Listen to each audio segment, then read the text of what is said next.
This is a good debate. Do you think you have privilege over me? Calling out sounds to be a white student. We already know probably where she's going to go with her strategy. He's asking her point blank, do you think you have privilege over me? I've asked you very simply to show me the white person that has privilege over me. Nobody stood up. Do you think you have privilege over me? Yes. Give her the benefit of the doubt. She's trying to acknowledge, with being a white person, because of your skin color, you are privileged over another person. Well, obviously, inherently, that is racist. Do you think you have privilege over me? Yes. You're crazy. You're insane. You're crazy.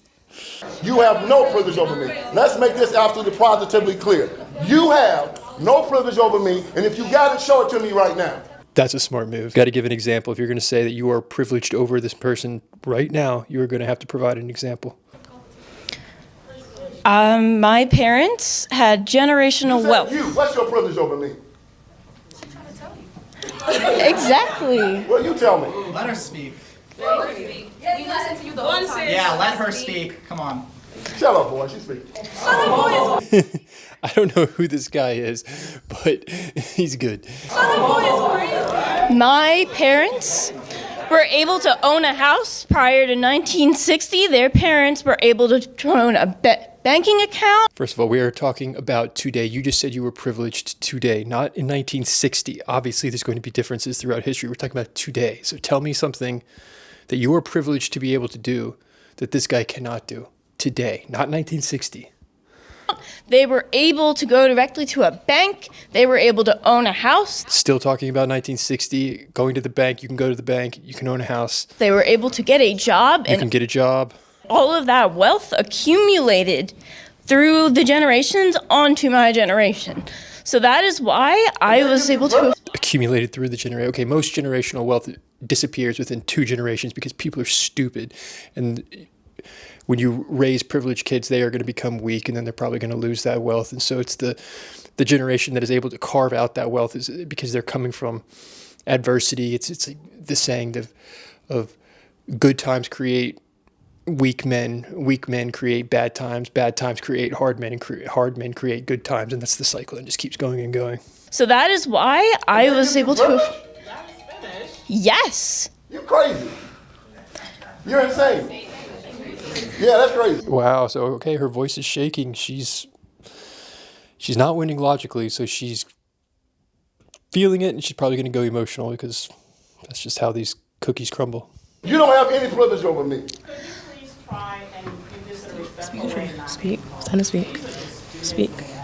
Speak. Man, who are you? Yeah. Sorry. I'm just getting emotional. You see the question? What is your shirt? Speak. Go ahead. Good. He's going to, the smart move here, go minimal, listen, let her finish, and then do not relent, but get precise. Speak. Yeah. I think you misunderstood me. I told you that I did not believe in white privilege as a punishment. I just meant it as an acknowledgement, as what crimes have done in the past. And then you came and attacked me for that. You were misconstruing what I am saying actively. It is not that I believe I'm better than you or that you are worse than me. I am not trying to punish anybody. I am acknowledging the system that exists. Acknowledging the system that exists, therefore that justifies any lack of evidence or specificity, and it also excuses your tears because you're trying to call out the system. But you just said you were privileged over him, and he's asking for an example. You could not provide an example, and now you're crying. It does not make sense. Why are you crying? No one's attacking you. Okay, so now she's getting applause. So what are you worried about? Was there a question in that? You don't need to cry. Good response. Great response. Was there a question in that? Was there anything specific in that? He's not relenting. He's be calm, be passionate, but be precise. That's the way to handle this. I was responding to your statement that was untrue. Which was? You mentioned something about collective punishment. Yeah. I said nothing of the sort. Okay, you're saying that your grandparents had privilege over me? They had privilege over yours. No, they didn't. You didn't know my What? parents. You didn't know my people, so you don't know that. It's true. That is a vast assumption. You do not know anything about his ancestry. You... There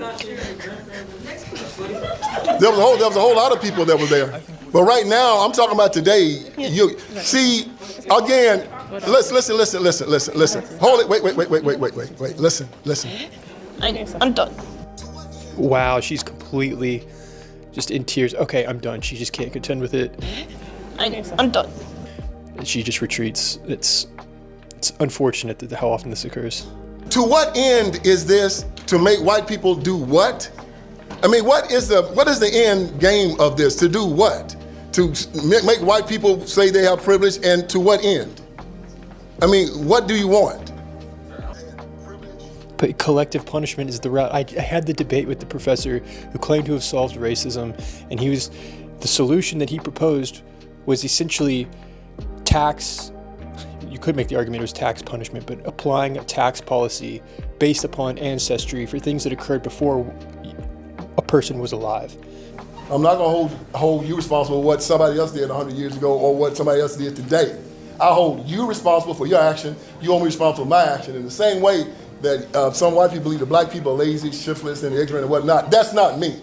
Which is the same argument this person is applying, claiming that it's because of amassed wealth that trickles through the generations, and that's why I'm privileged over you, because the color of my skin equates to the wealth of my ancestry, which is the same argument.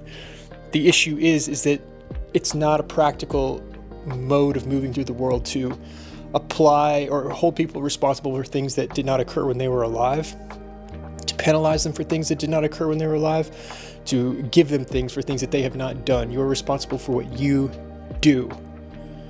And you alone, not what someone else does, not what your ancestor did. It's amazing how difficult it is for people to grasp that. Oh, I'm asking you, what do you want? What's the end game here? Saying that I don't think we understand the difference between privilege and supremacy, because that is kind of what we're talking about. Yeah, what is the next step? Where do we go from here if we're going to follow your logic? Okay, so everyone with this skin color, we're going to treat them as though this is what their past was. Regardless of how much wealth they have today, like, what are you suggesting we do?